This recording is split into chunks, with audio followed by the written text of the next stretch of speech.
Isa na siguro sa pinaka nakakalungkot na tagpo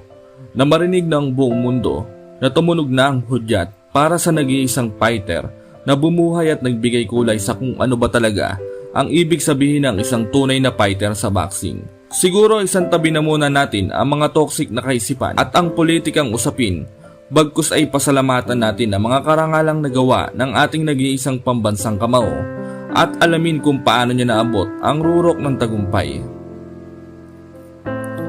Hindi mo akalain na ang simpleng batang ito na nanggaling sa pamilyang salat at isang kahig isang tuka ay isa sa magiging pinakamahusay at pinakasikat na boksingero sa buong mundo. Ngunit bago pa man niya maabot ang mga pangarap niyang ito ay may isang tao ang hindi siya iniwan sa hirap at mga pagsubok noong nagsisimula pa lamang ito sa boxing. Hanggang sa maabot nito ang tugatog ng tagumpay, hindi ang kanyang ina, hindi rin ang kanyang mga kapatid